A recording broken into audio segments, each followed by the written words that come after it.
आलमपुर नामक गांव में एक गरीब किसान रहता था। वो बड़ी मेहनत करके अपने खेत में फसल उगाता था। उसका नाम था किट्टू।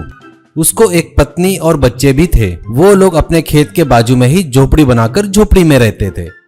किट्टू के पिताजी ने बहुत सारा कर्जा करके रखा था। उसे चुकाने के लिए किट्टू बहुत मेहनत करता था और परेशान भी रहता था। फसल में जो भी उगाया उसको बाजार में बेचकर घर आता था।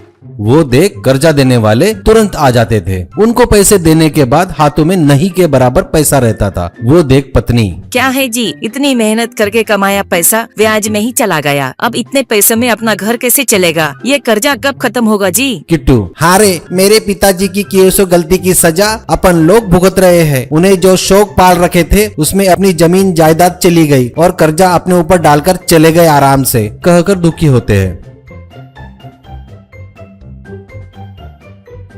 एक दिन कर्जा देने वाला एक आदमी को लेकर किट्टू के पास आता है और उनसे कहता है, बेटा किट्टू, तुम हमारा कर्जा चुका नहीं सकते, ये हमें समझ में आ गया। इसीलिए तुम्हारे पिताजी ने तुम्हारे घर के पेपर मेरे पास गिरवी रखे थे ना, मैं वही ले लेता हूँ। इसके बदले में मैंने तुम्हें जो पैसे दिए थे इससे तुम्हारा कर्जा चुकता हो गया। दूसरा आदमी, तुम्हारे पिताजी ने तुम्हारे खेत के पेपर मेरे पास रखे थे, वो भी मैंने इसे दे दिया है। अब तुम्हें मुझे पैसे देने की जरूरत नहीं है। किट्टू, ये क्या बोल रहे हो जी आप लोग? ब्याज तो देता ही आ रहा हूँ ना मैं, फिर बेचना क्यों? मैं इसके लिए तैयार नहीं हूँ। ये सुन आया हुआ व्यक्ति, बेटा तुम बेमतलब ही चिल्ला रहे हो, अब कोई फायदा नहीं। अब तुम तुरंत घर और अपना खेत छोड़कर चले जाओ, नहीं तो मेरे आदमियों से खाली करवाता हूँ। तू मुझे नहीं जानता शायद, प्यार से बता रहा हूँ, सुन ले, ऐसा कहता है।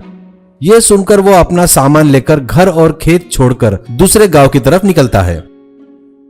बीच में जंगल पड़ता है, वहाँ उन्हें अंधेरा हो जाता है। वहाँ कुछ फल तोड़कर खाकर भूख मिटाते हैं और वहीं पर सो जाते हैं। वहाँ ठंड बहुत ज्यादा होने की वजह से सभी कांपने लगते हैं। सुबह होती है और वो लोग देखते हैं वहाँ पर एक बहुत बड़ा पेड़ होता है और उस पेड़ में बहुत बड़ा होल भी होता है।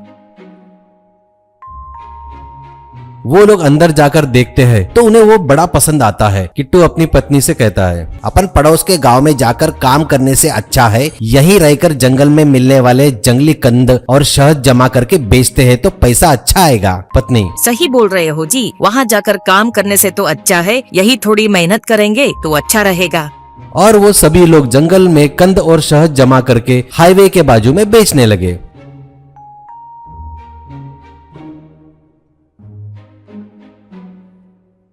उस पेड़ घर में रहकर बाहर खाना बना के खाते थे और पेड़ के अंदर जाकर सोने लगे।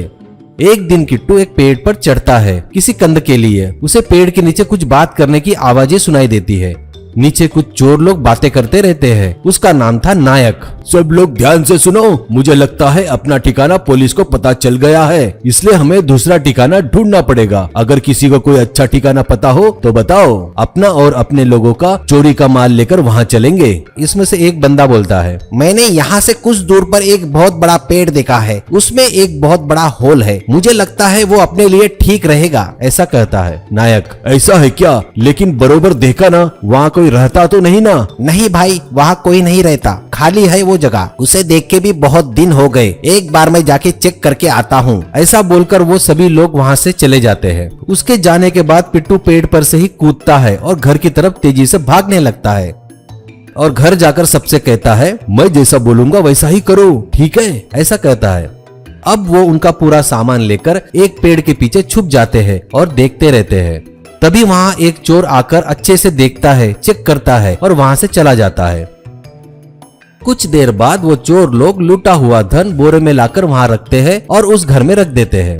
ये सब किट्टू और पूरे लोग छुपके से देख रहे थे। सामान रखकर चोर वहाँ से चले गए। किट्टू चलो कहते ही सभी लोग उसके साथ वहाँ पर आते हैं। अंदर जाकर देखते हैं तो बहुत सारे बोरे रखे हुए थे। किट्टू खोलकर देखता है तो उसे बहुत सारा पैसा और गहने मिलते हैं। फिर किट्टू के इशारे पर सभी लोग मिलकर एक एक बोरा उठाकर वहाँ से चले जाते हैं। फिर चोर लोग वहाँ आते हैं पर उनके बोरे कम हो गए, उनको ध्यान में नहीं आता। अब किट्टू उन पैसों से बड़ा बंगला, कार सब खरीदता है और ठाठ से जीता है।